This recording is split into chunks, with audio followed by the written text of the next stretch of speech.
answer your question, this is actually a mop end. If you ever unscrew the end of a mop, you're right, it does screw in.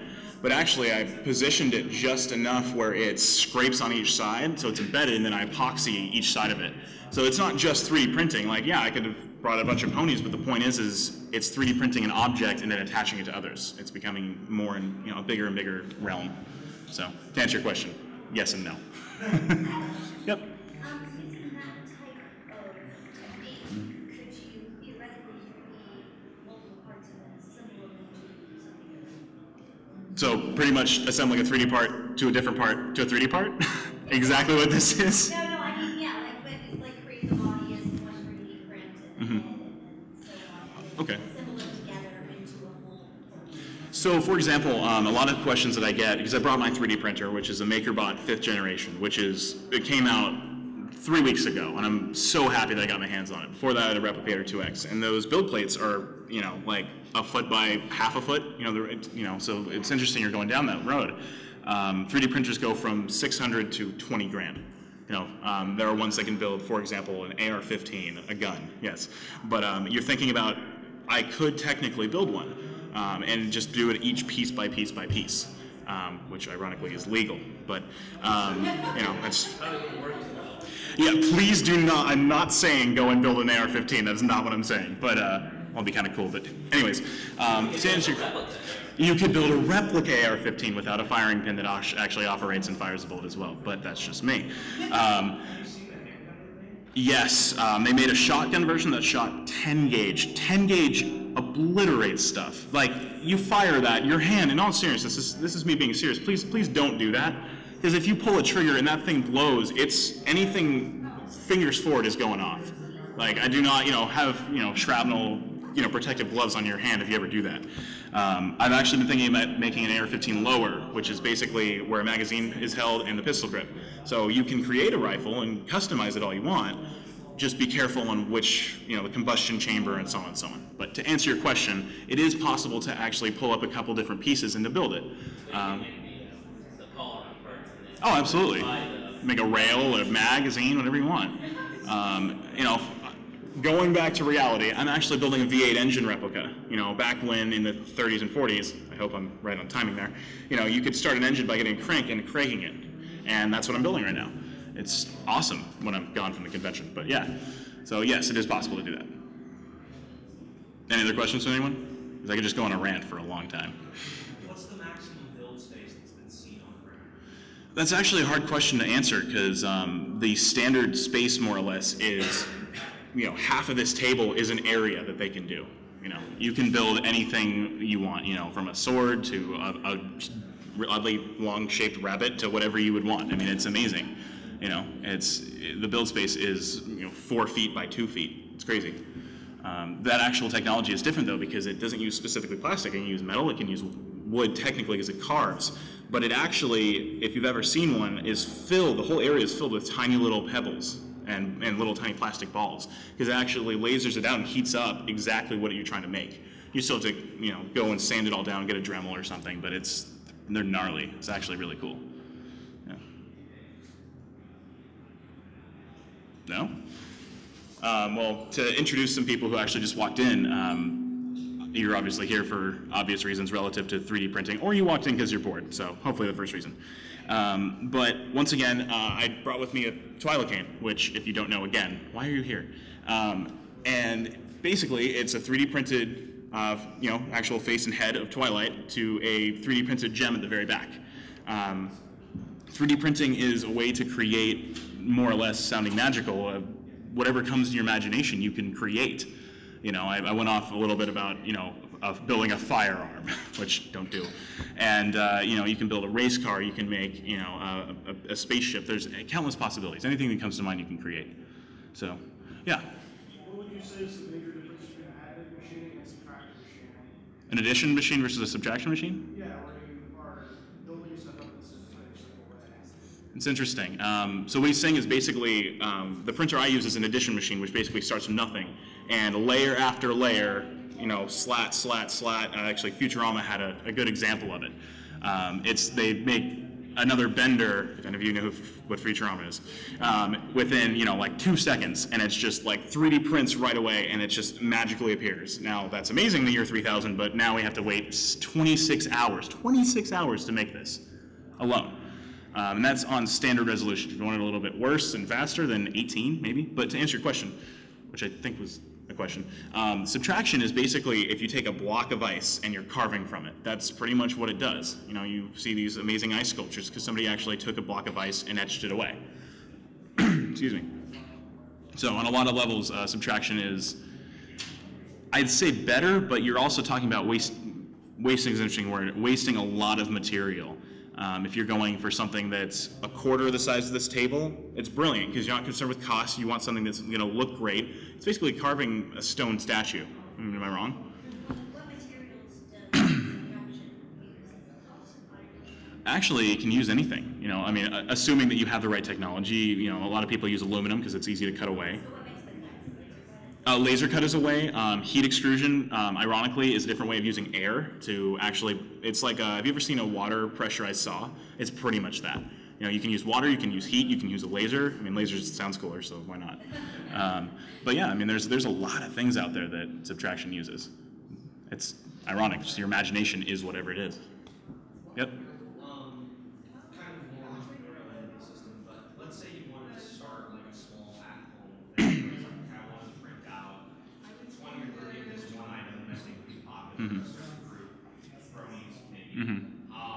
But I don't have a printer and I'm a college student, so I don't really have the money to drop $2 grand on a printer. What's a good way to get capital for that? Would it be like a Kickstarter thing?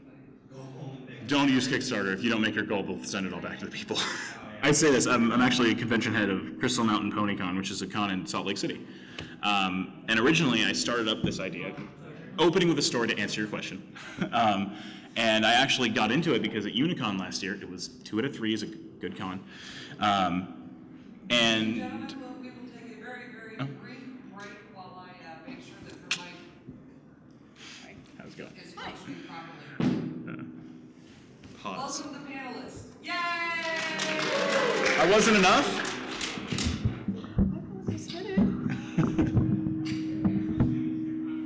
Or maybe not. Okay. Okay. I guess it's working. I'll introduce myself, I guess. Yep. My fan name is Kitsune Hart. I've been in 3D printing for about half a year now. I run a 3D printing for children class with Tulip after school program. And I make cosplay commissions for a lot of the local people around here. Yeah. Good? Sound Anyways, like a people now. I am a people. Singular? Generally. Without the microphone, you don't sound like. Oh, yeah. So I have no idea what you've covered so far. We can start over. Learning is power, right? Anyways, I actually never introduced myself. My name's Shane Gray. Fan name is Gray Crest. I actually have a shop called Sombra Shop in the Artist Alley as well. We do a lot, anything and everything. As I said earlier, you know, the imagination, it can create anything. And through 3D printer, we can too, and all the marketing and so on. But yeah, to answer your question earlier, it goes to a point where, do you want to repeat the question so you can hear it? Just like for somebody who wants to get into 3D printing and maybe wants to just start like a small at-home kind of business but doesn't have the money to buy a printer, what would be the best way to go about it? Well, I mean, the cost of printers is going down every day. At last year's Maker Faire, there was actually somebody who created a small portable 3D printer. It printed about the size of a Rubik's Cube, was its max size, and they actually were selling that as a Kickstarter for about $300. So the price is going down all the time. The 3D printer I got, I should retail for about $2,500, but I was actually able to find a used one for $700, which is very rare to do. But I would say you can start with something smaller, and as you get more and more commissions, use that to fund your next printer. And you can also use a 3D printer to print components for another 3D printer. Screwed up system, but it does work. So they're often called rep wraps. Yeah. So the word she just used, rep wrap, go to Amazon.com, search rep wrap. you'll see 500 different components, different things that people have made. Short of the extruder, which is 900 degrees Fahrenheit, depending on how hot you want to get it. Yeah. You know. In general, I would recommend not actually going with MakerBot. MakerBot is a big name. So think of MakerBot as like your Apple of 3D printers. They have the name, so everybody goes to them. When we were looking to buy a 3D printer, we were going to buy something called a Solidoodle, which also retailed for about $700 and had about the same size build plate and the same resolution for a printer. So going with something that is not MakerBot brand can definitely save you a lot of money. In reference to what she just said, actually, I would absolutely agree, to an extent. That was funny in the other room. Anyways, I'm funnier than I think I am. Anyways, no, what she said is actually very true. You go down the line of thinking, like I used to be an Apple fanatic. I loved their products. They were fantastic. They had an awesome GPU, CPU. They were great all across the board. And then with Steve Jobs passing, like they kind of stumbled a lot. MakerBot has done one thing fantastically and has nothing to do with 3D printing. They have an amazing marketing campaign.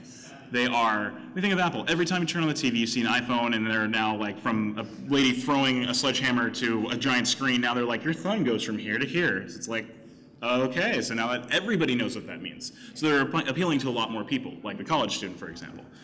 I am now at a point where I can afford to take that step forward, so I took that step, and I also bought from 3D Stuff Maker, which sounds really sketchy, but it kind of is.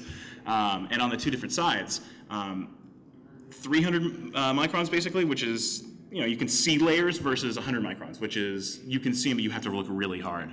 I have loved the MakerBot 5th generation. I've only had it for about a week and a half. I'm not going to judge it yet. But with the money that you spend on it comes a lot of things, like a smart extruder, which will stop the print halfway because you run out of filament, which I have done a couple times. Yeah, it's something that I've done with, actually the previous one I had, which was the Replicator 2, which was also an amazing printer, but it, like 98%, and then the top head of her Rainbow Dash's head is cut off because I ran out of, I can't fix that. With this actual one I can. So again, credit where credit is due, she's very right. It's very true. To answer your question earlier was, I would actually recommend going towards a 3D printer that is lower tiered. For example, again, MakerBot, I'm not endorsing them, I'm just saying. They have one for $1,000 that also makes something about the size of a Rubik's Cube. The difference is this is again to the point where the technology is, they'll halt the print, they'll let you change the filament, they'll send you pictures, they'll give you updates on your phone. Like there are a lot of options out there for $1,000. Yeah, it's amazing. I don't know, it comes out I think next month. It's the Replicator Mini, it's awesome. I saw it at CES this past year. But it's just an example. Like as she said, there's a bunch of options out there. You don't have to go towards Apple or Windows. It's just there's Linux that's out there. And if you're especially industrious, there are a lot of open source 3D printers actually where you can buy the parts to them and actually make it yourself. So you'll probably have to do some wood shop type things or have somebody laser cut some components for you. But you can actually make it for significantly cheaper. But it is quite a complex thing. The reason we were going with a particular brand of Solidoodle was because my husband is an engineer. He can make something like that. But they calibrated it as part of the sale. And that was extremely important. Being able to have something that's calibrated and ready to go was a big thing for us. But you can get a kit for significantly cheaper and get a larger machine that way if you're willing to put in the work. Again, yes. Yeah.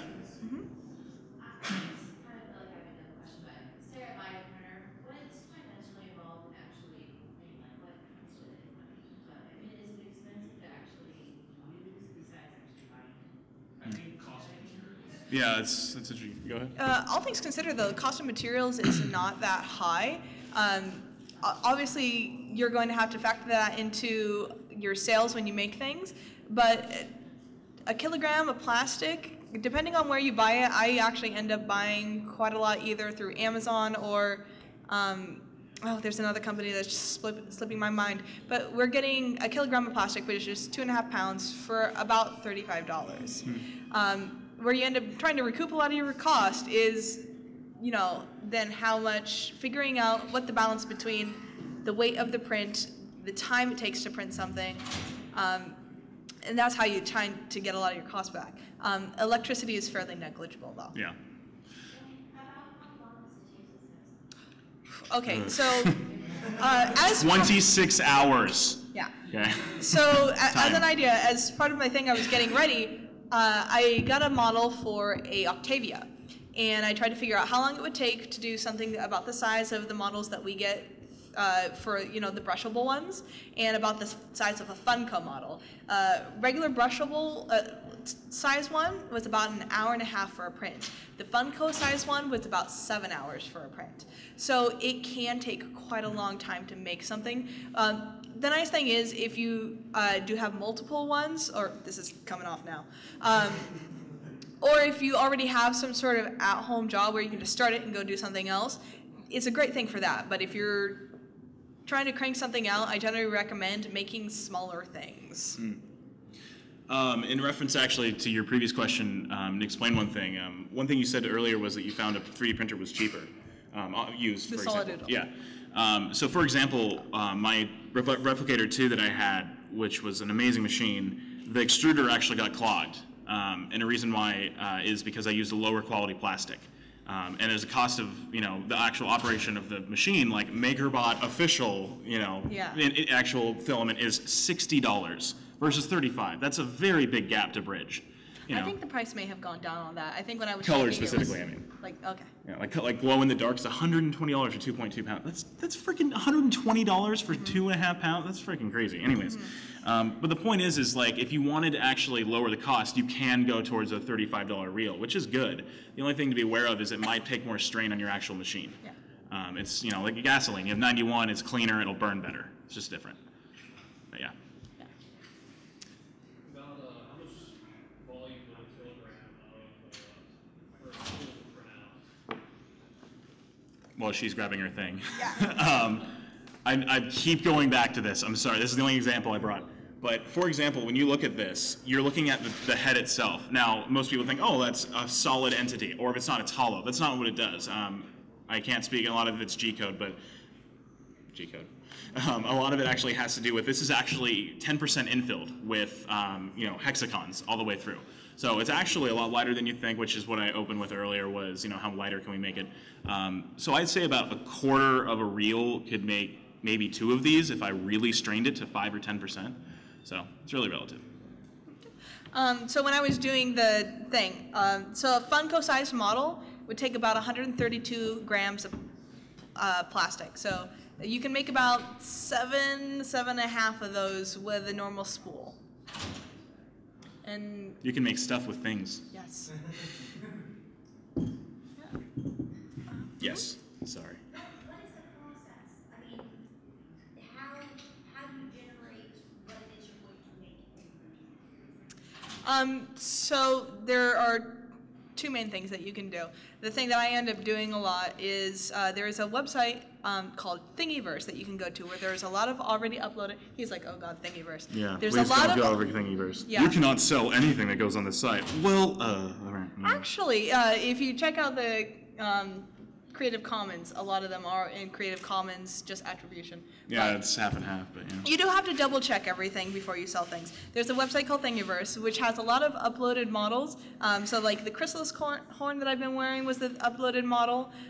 There's a few pony models there, which obviously you are not supposed to sell those because of Hasbro. So Thingiverse is a good thing.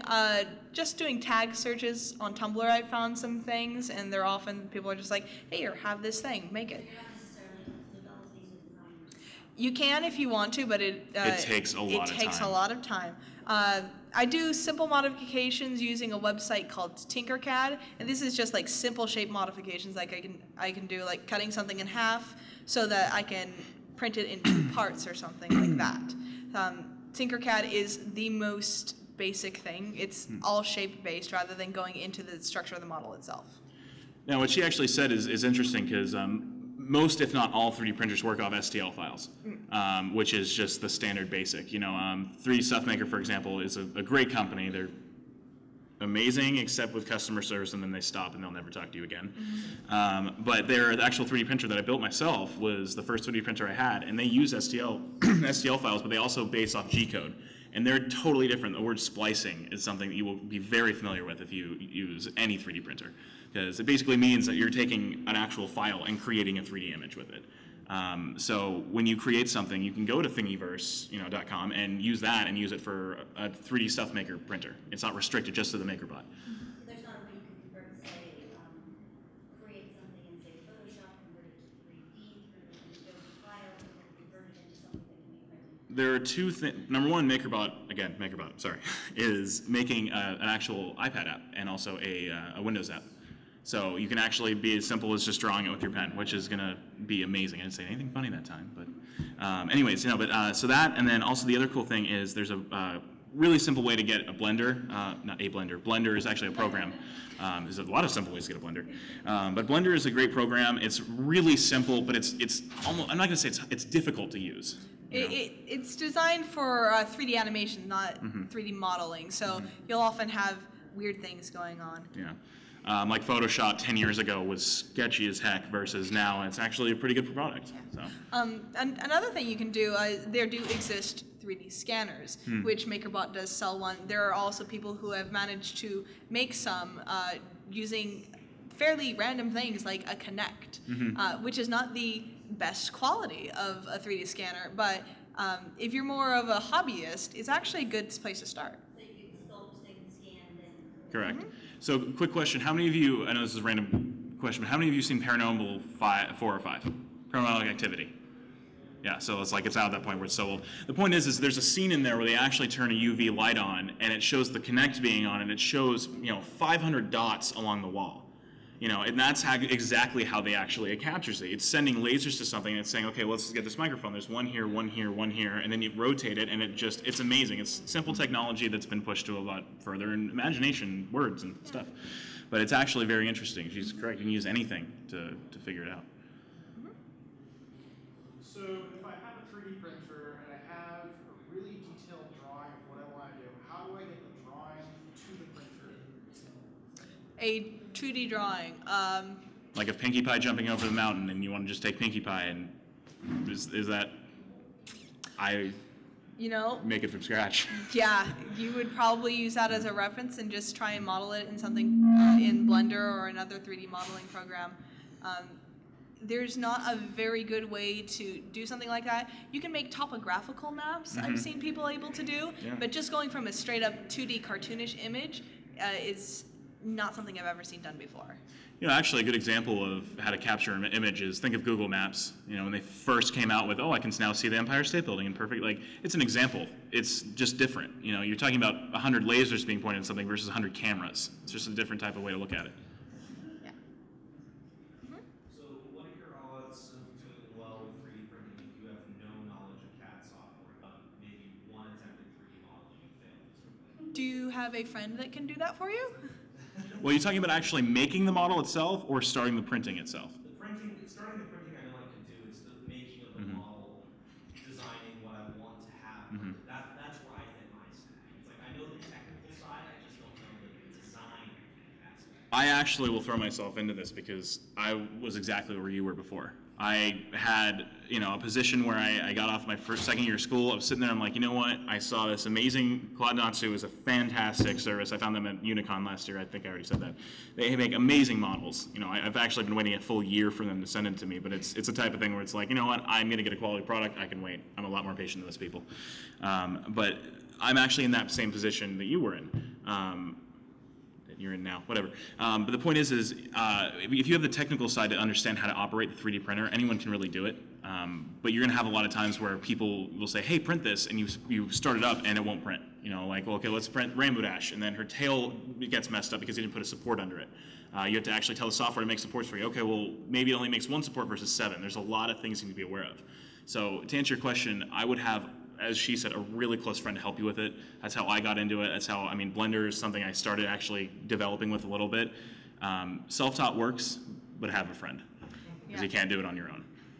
Generally what I do as regards things that I'm trying to sell, I do very simple things like I have a lot of the Homestuck friends, and so I do zodiac symbols, and they're wild for that. It's a very simple thing. It's pretty flat. It's a no-brainer. So if you can find a niche like that, you could do really good. But try and find somebody if you're trying to do something complex. or take a class. I've actually met somebody who made some fairly good designs after taking a single quarter course. You know those people who are like, oh, I totally failed this class, and then the next day they get an A? Like, it's the type of thing where, like, somebody, oh, I'm terrible at drawing, and they're amazing, and you try to draw a circle and you draw like a triangle. Like, it's the type of thing where, like, people are amazing, you just have to find that right person. Yeah. Anyone else? Yeah. How well does professional grade CAD software translate to 3D printing? Because it doesn't seem like they like to translate into STL files. I've tried to 3D print an actual architectural design my father actually made a while back.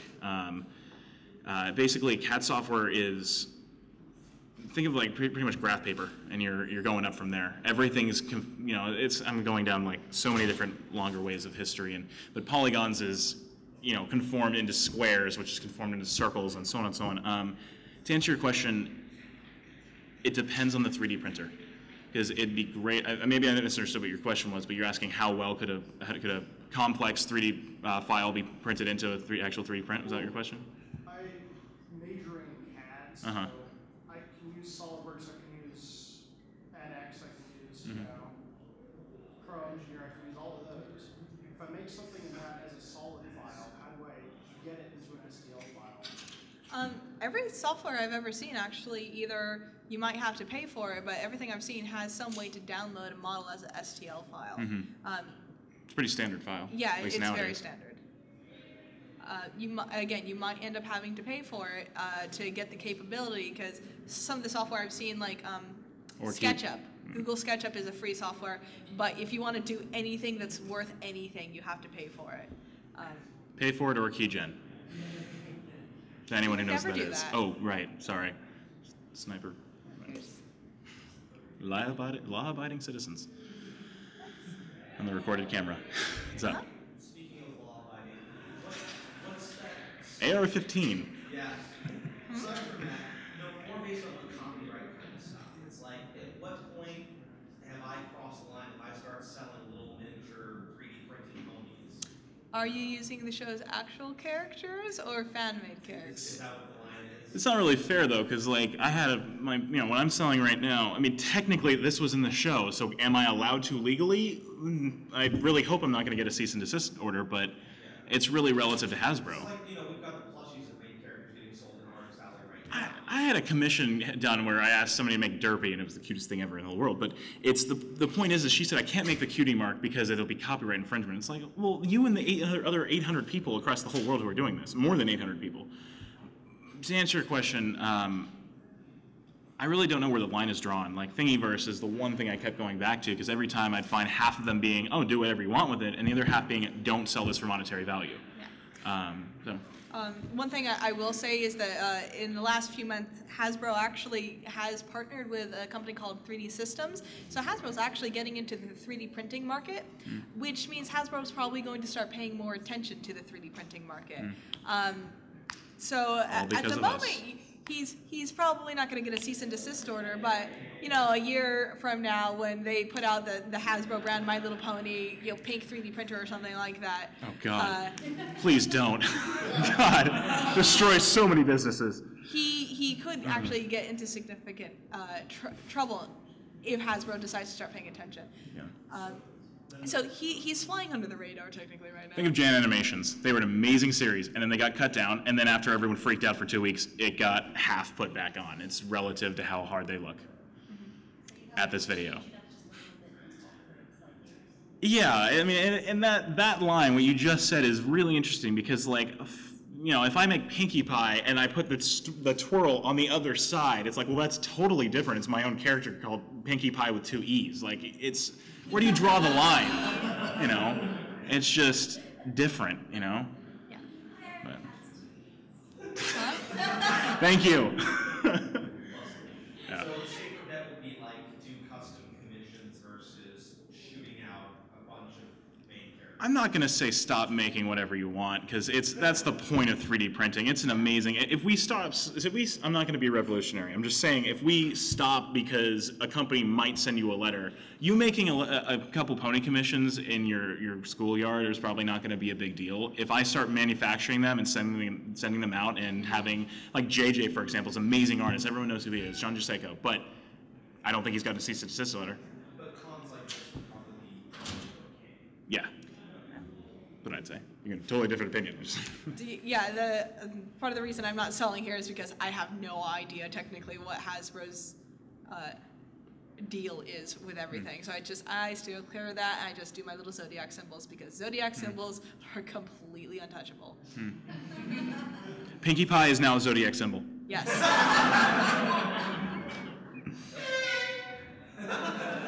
Do we have a blowhorn?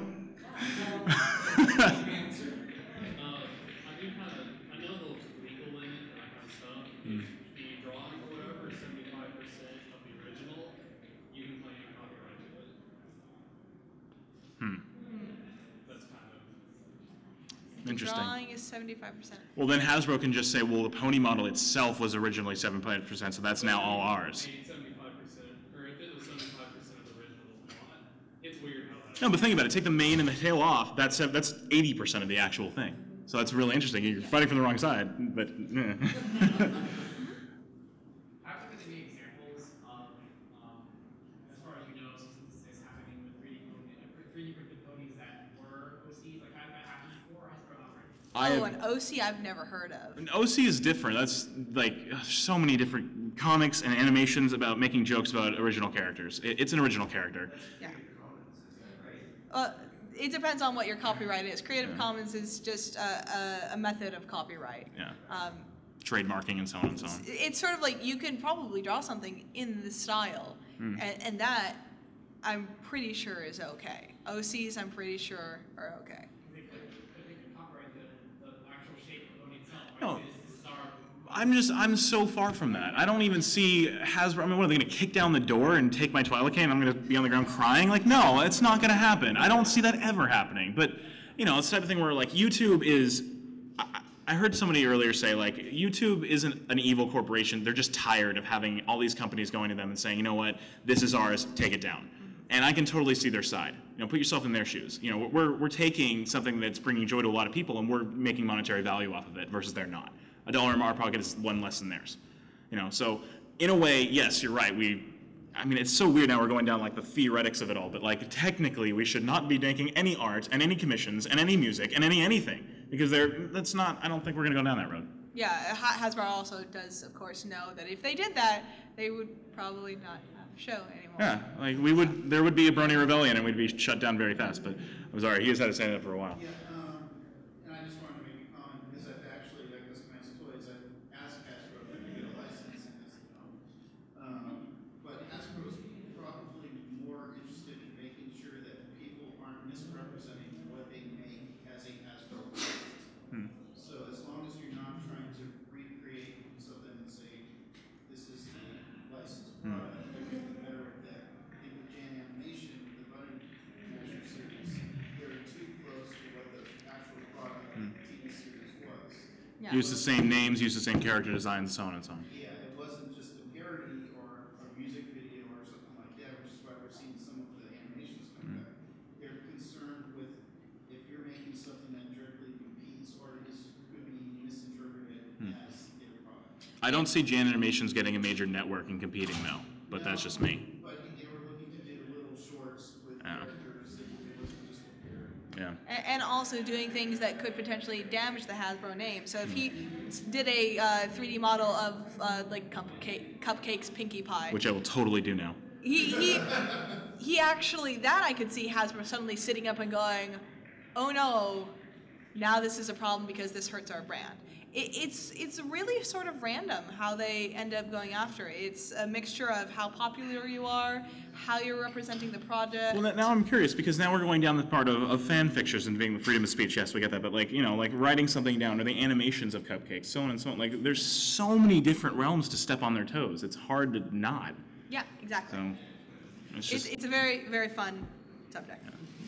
We can sit here and talk about it all day, but I'm pretty sure there's basic another answer panel. is when Hasbro decides. Yeah, so that's the short answer to a lot of your questions. Sorry for can of worms.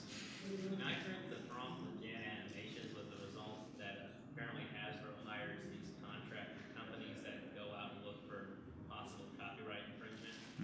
And from what I've read, apparently this one company sent out the cease and desist letter on Hasbro's behalf without even notifying them about that. How many of you went to, oh my gosh, I'm totally blanking. Equestria Girls, the actual premiere in Hollywood. Oh, No? No one else? Okay, so, not saying, anyways.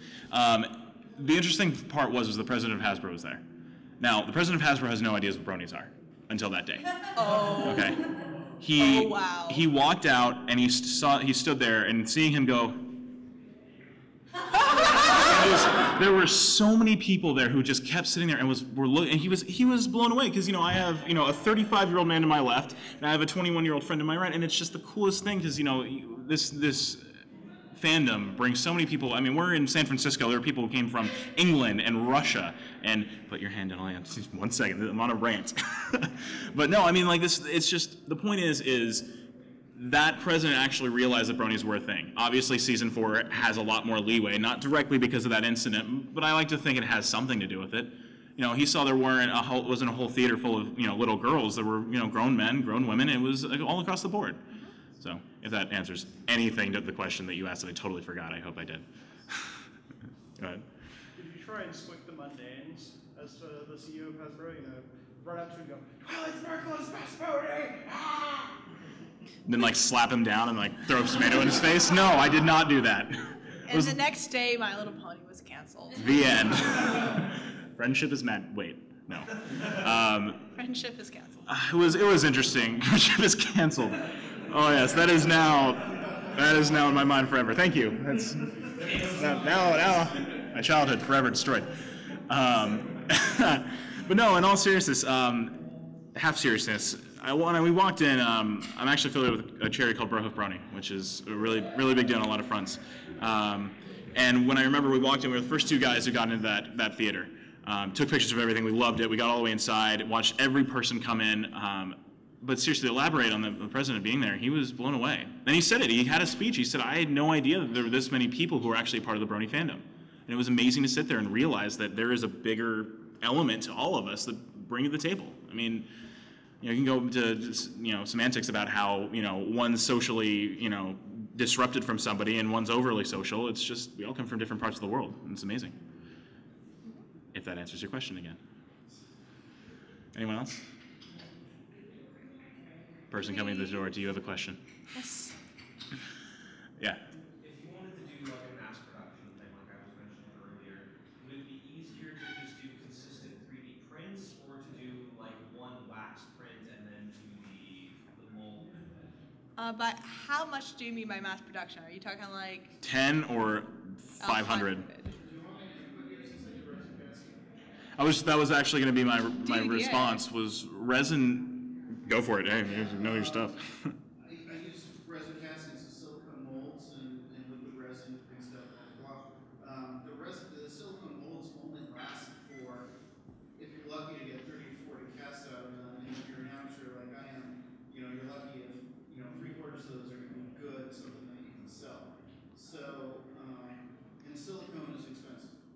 So I'm trying to price out. Resin in mass production is expensive. Yeah, it's super expensive. I didn't realize how expensive it was. My profit margin was a lot less than what I was hoping for.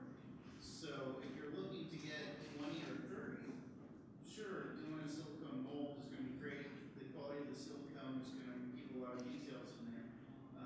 But if you want something that's going to be fairly accurate and not deteriorate as you're working on it, the 3D printer is probably going to be a little bit better than that. The magic hypothetical number here would be 200. I would. That's going to log easily over 1,000 hours on one 3D printer. Oh yeah. And my extruder just exploded blood and stuff after 800. Okay, I'm rebuilding that thing. I would have sold it for $500, a $2,000 printer for just. What I actually might recommend for that, there is a thing called lost wax casting. So you could use the 3D printer to create your model and then use that to do a more solid model. And what you do is you have something that goes around it, gets firmed up, and then you melt out the plastic, and then you're left with the mold. That's something I've not tried it myself. It's kind of like subtraction, is what she's talking about. Yeah, it's a good method for getting everything if you're wanting to do a lot of those, because then your turnaround time will be significantly faster. If you were trying to create 200 prints of something, it's more at a point where it's going to be a little bit more obvious you're trying to make a value off of it. And at that point, the marketing side of me comes out and says, we'll buy 2 3D printers for X amount of dollars. And then you're going to have to, I mean, this, like, my first thought of it was, oh, I'm going to hit this button, this amazing pony's going to be printed out, and it's going to be amazing, and it's going to rainbow shine. And it wasn't. It was, the first one was terrible. It was awful. You know, there was slag everywhere. Luna's actual, I'm sure JJ's art of, you know, Luna being, like, totally excited with hearts everywhere. And I made that, and I'm actually doing really good with it now, but the point is it's bad. It's never as awesome as it is. Like, and like she's nodding. Bad is like a pretty specific point. Any 3D print you make isn't going to print the first time out. I maybe had one, which is this 3D, you know, this Twilight Cane, but that was because it's supported. It's hard to find that one thing. But once you did get enough to a point to get 200, I'd buy multiple 3D printers or use resin casting. But even then, it's gonna cost a lot of money to get it going. Or you could also technically, possibly at that point, go through a website, go through a different website and have them do it. Why am I spacing on the name? It's in here. Shapeways. Shapeways can print things. So Which is totally getting past the point of what you wanted to do to get into 3D printing. Yeah. Be aware of that. I know that some of the 3D printed stuff has some strings and ridges on it. What kind of sandpaper do you recommend to smooth it out? Depends on the material you're using, actually.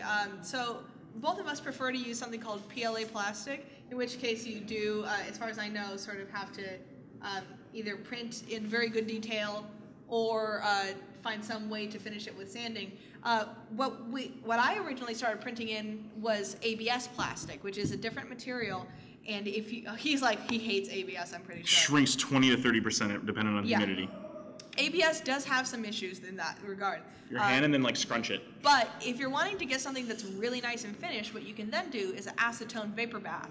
And you put some acetone in a little bottle and you boil it, and it's super freaking dangerous. Do not drink it. Do not drink it. Do not breathe it. But in the end, it comes out looking like glass. Isn't acetone another word for nail polish remover? Some It's a lot nail polish stronger, removers but yeah. are made of acetone.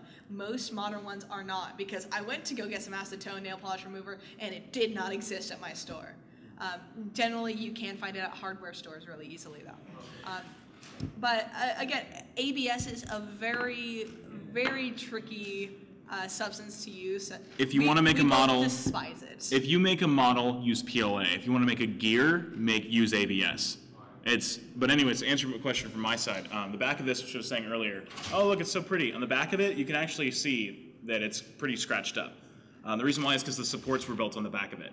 So it's sitting on its supports, and there's actually supports and rafts, I believe is the other term, which basically holds it to the bottom a lot stronger. So the point is I use a Dremel a lot. It's a really fast way. Yeah, it's a really fast way to get rid of a lot of the plastic. You know, but you're talking about using 5 different Dremels for 5 different Twilight Canes. You know, this is now a unit of measurement. You know, when you're getting off, you know, first it's just rough grain, then medium, then soft. It's just as simple as sandpaper. I totally thought sandpaper would work the first time I used it. No, it hurt. I actually cut my knuckles up really bad. So don't do that. Yeah. Well, no, it was actually the plastic that, yeah, fun stuff. But yeah. Yep. If you knew like nothing about 3D printing, aside from what you picked up in like a panel at some growing convention, would you say to go like just Google 3D printing to learn more, or to learn more? Yeah, or just. There is a 3D, I can't remember the name of it, but there's like a 3D printing wiki that you can go through and just kind of explore things. They have a lot of information about different models of 3D printers and rough costs of them. There's also a few Google Plus communities that you can go through as well, and you can just ask a random question, and somebody will come back. Well, obviously you're in trouble and things like that. So I would recommend the wiki or a Google Plus community. Huh?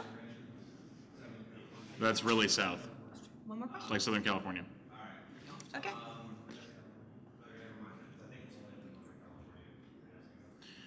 Anyways, to answer your question, what I would actually recommend is, as she said, going through the wiki. A lot of, like, one company I actually heard of is Cube, who uses really small 3D prints. They go $300 to $800. Probably the one I was talking about. Yeah, That just started last year. Exactly. They're like MakerBot, but it's kind of like you see how Google has copied Apple. Like, it's just, oh, look, we're shiny and we're new and we're like plastic like they were 10 years ago. Anyways, definitely go check out Cube. They're an awesome website. Again, MakerBot's an awesome place to go just explore and check it out. I honestly wouldn't recommend jumping straight into coding it, because then you'd actually have to design. Just stay really simple. You know, simplicity has a lot of beauty. Anyways, oh yeah, go ahead.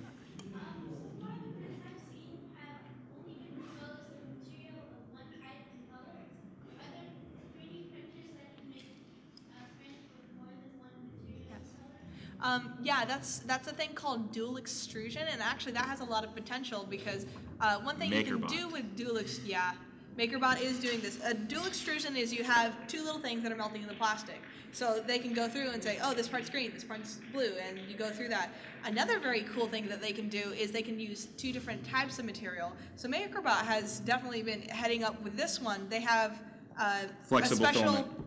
Flexible filament, basically special support stuff, so that when your print is done, instead of like ripping things off and having to sand things, it just kind of comes off. Dissolvable filament. Dissolvable filament is what I'm thinking of. So yeah, you can do in two different colors. I'm sure as time goes by, they'll start doing more. I'm not going to be surprised if in the next few years somebody actually figures out how to do CMYK printing. I'm sure that's going to be really difficult, but I have a feeling that's going to be the next major development, so that like with your regular printer, you just have the three colors of filament and it'll mix it. That's probably a ways off, but I doubtless somebody's working on that. So what you just said, it's funny because MakerBot has headed up a lot of different areas for it. But for example, say you want to make an Applejack, actual image. So you say, okay, well, her body's orange and her hair is blonde. Perfect. Well, there's two different colors that you somehow find in the world that's made in that specific color. Well, then you have the detail, you have the hat, you have, like, there's a lot more than just two colors. As awesome as it would be, it's a lot harder than you think it would be. But they're out there, absolutely. Just search around. I'd usually wait about another 2 or 3 months, because we're now just past CES, which is Consumer Electronics Show in Vegas, and everybody's just throwing all their 3D stuff out. As she said earlier, we're at a point where it's getting a lot cheaper to buy a 3D printer. But at this point, I think the big thing is paint. Yeah, paint. Anyways, I think that was the last question we actually have time for. Yeah. But once again, my name's Shane Gray. I'm at Somber Shop at Gray Crest, and this was... Kitsune Heart. Perfect. Thanks, guys, for showing up.